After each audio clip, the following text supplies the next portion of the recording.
Attending this Global Privacy Summit is probably going to be a great opportunity for you to meet other people in this field at all varying levels.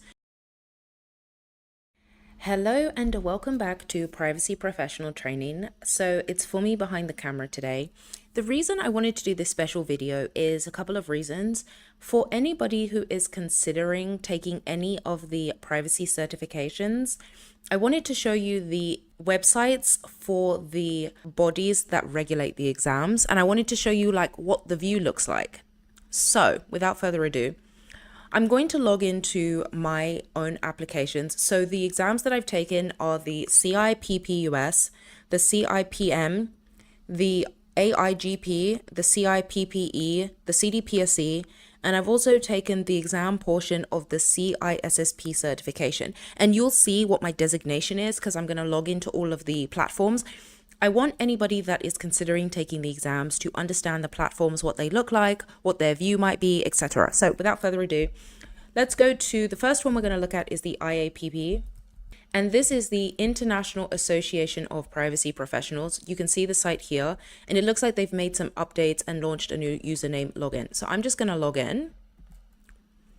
Okay, sign in. And I'm just going to log in. So log in with my username and then with my password, and I'm going to continue. This is my dashboard with my IAPP, and you can see all of the certifications that you've earned here. You can see all of mine. You can see the end dates, and you can see when I've earned them, right? So the CIPP US I earned December 9, 2019. The CIPM I earned 12th of January 2022. CIPPE 30th of December 2024, and then the AIGP. And you could also see the CPEs that you've earned too, which I think is really valuable. And then also I'm a fellow of information in privacy. So this is my own personal view. The other really fun thing is you can take a look at upcoming events. So any events that you sign up to, you can look at them here. You can see here that I'm going to be at the Richmond event on the 23rd of October. So you can sign up for events, and these are really useful because they get you meeting other people in the profession if that's something that you want to do.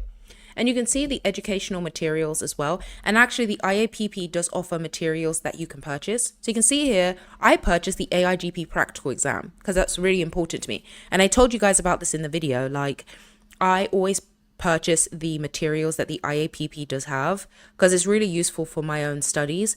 And then as part of your curriculum, when you do eventually go on and earn the certification, you have to do something called continuing privacy education. Let's go back to certification. So you can see what I've done this year. For the CIP US, I've earned one of my CPEs. And those educational materials that you saw in this section, it's basically showing you the materials that IAPP has available. You then have to submit your earned CPEs. So once you've taken part, if any of these are eligible for CPEs, you can basically watch the recording and then submit them up here after your certification. Submit. And then you can also find eligible CPE activities. So let's click it.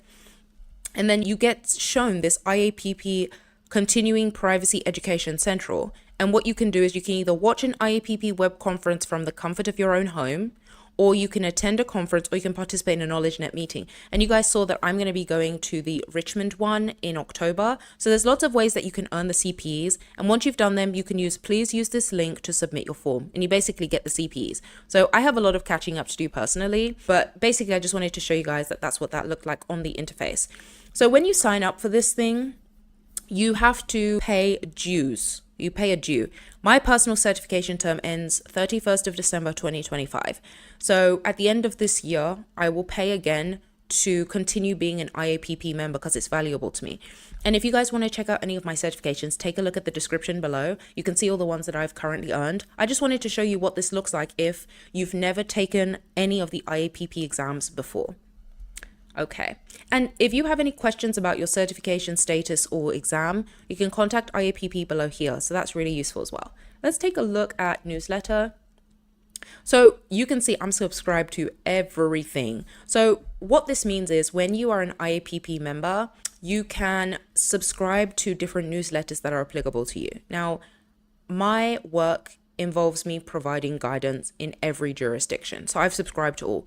If your focus area when you become a privacy professional is going to be solely in the United States, you might think it's very beneficial for me to subscribe to the US Privacy Digest as opposed to like Latin America. But I've subscribed to everything. And the really fun thing is you can view a sample. And this is the kind of thing that you'll receive in your inbox, right? So that's really useful. And you can also see what day they're coming in as well. And they're pretty frequent. I really enjoy that personally. I don't mind the emails, to be honest, because they're really useful for staying up to date with what's happening in privacy. When you become a privacy professional, you'll realize that the laws are constantly changing in every geography. Let's say, for example, you're only focusing on the US Privacy Digest. Even what's happening within the United States is frequently changing all the time. There are a couple of new state privacy laws that are coming into effect in 2026. The US Privacy Digest is definitely going to have that type of information. Same within the European Union, particularly as it pertains to, artificial intelligence and stuff like that. So that's basically just an overview for the IAPP. Let's look at dashboard.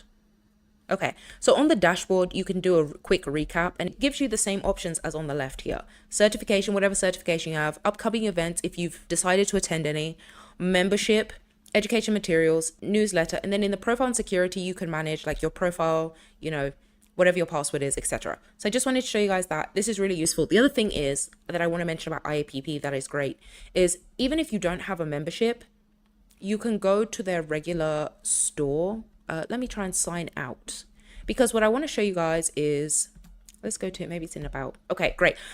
This main website, if you're looking for resources and you're not a member, maybe you're just considering it. You haven't decided whether or not you're going to take any of the exams. There are so many resources here. And obviously there's a free podcast. So if you're considering taking the test, maybe you're not at the stage where you've already booked it or you've bought the books or anything like that. You can take a look at these podcasts with lots of good, great discussions with people that are renowned in the field. And you can listen to this and see if it's definitely a certification you want to take or a path you want to take professionally. I personally think it's very good. I love it. I don't necessarily listen to the podcast. I will tell you what I tune into. Those digests that they send me in my email, I read regularly. The news, this has been fantastic. This AI governance news in the newsletters, definitely 100%. I'm not a big podcast person, so maybe that's not why. But if you are, and I know many people are, this would be really useful and this is free. So that's awesome. And then let's have a look. Tools and trackers. This is another fantastic one. So if you want to see what the future of privacy is going to be, these tools and trackers are invaluable because let's scroll down. You can basically see legislative trackers. This is so important. And if you're in a specific industry, right? I talked about this in another video about how if you are in the healthcare space and you're considering doing the CIPP US, maybe you do like healthcare personal data. Look, there's a tracker here about health privacy. That's so useful if you're in Europe or you provide advisory to clients who are global in nature. This would be really useful as well. I personally, if I look at these tools and trackers, what I'll do is I go into Google and I'll type in Nebraska privacy legislation IAPP, and generally IAPP will have lots of information on that. And look, you can view them all here. Even look, global privacy law and DPA directory, and you don't need a subscription to access a lot of these tools and maps. It's really useful. So that's all I want to say about IAPP for this particular video. I actually think maybe we'll stay on IAPP and then I'll show you guys the other two platforms that I am a part of. I'm part of the ISC Squared platform and I'm part of ISACA, and we can talk about that in a different video. Let's take a look at conferences. So every single year they do this Global Privacy Summit. I think last year it was in Washington, D.C. Again, this year, 2026 coming up, it'll be in Washington, D.C. If you've ever wanted to make connections in the field, I know a lot of people talk about what am I going to do for work afterwards. Attending this Global Privacy Summit is probably going to be a great opportunity for you to meet other people in this field at all varying levels. Some people have been in privacy and they're just starting out. Some people have been in privacy for about 6 to 10 years, and then some people have been doing it for 20 plus years. I meet people in all different facets. I think this conference is wonderful because it's the global one. You meet people all around the world doing all types of different privacy, and it's really an opportunity to meet some friends before you consider taking any of the exams. So let's say you're wondering, should I make an investment in taking any of the certs? I don't know what the privacy landscape is going to be like. I don't know if I'm going to find work in the privacy space. when you attend the conference, you'll see that there are people that are, one, in the same position as you, two, were in the same position of you not long ago, or three, have been doing this for a long time.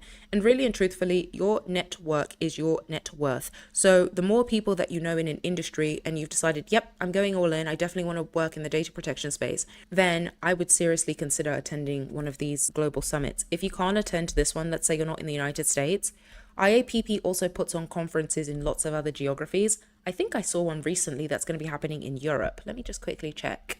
Yeah, I'm pretty sure.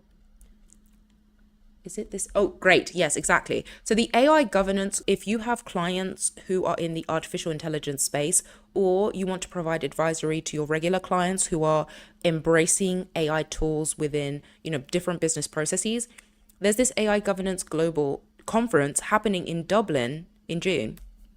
So you're not exclusively required to attend any of the events in the United States. IAPP is global. And again, you'd meet different counterparts that are at all different stages with relation to artificial intelligence. And again, when you work in the data protection space, you realize that there's so much overlap between privacy and AI. AI obviously is not the same as privacy, but there is so much overlap that as a privacy professional, it's unlikely that you won't encounter it. You're definitely going to encounter artificial intelligence at some point in your career. So it would be useful. And I think that's also why IAPP has it on their site. Anyway, I hope you enjoyed looking at what the platform looks like. And it may be even that you're not doing an IAPP privacy exam. I know there's lots of different bodies that offer privacy exams. We're going to go through 2 others in separate videos, but I hope you enjoyed this video. If you have questions about the interface or how to sign up or anything like that, you can send me a message, take a look at the email below, and I'll talk to you in another video.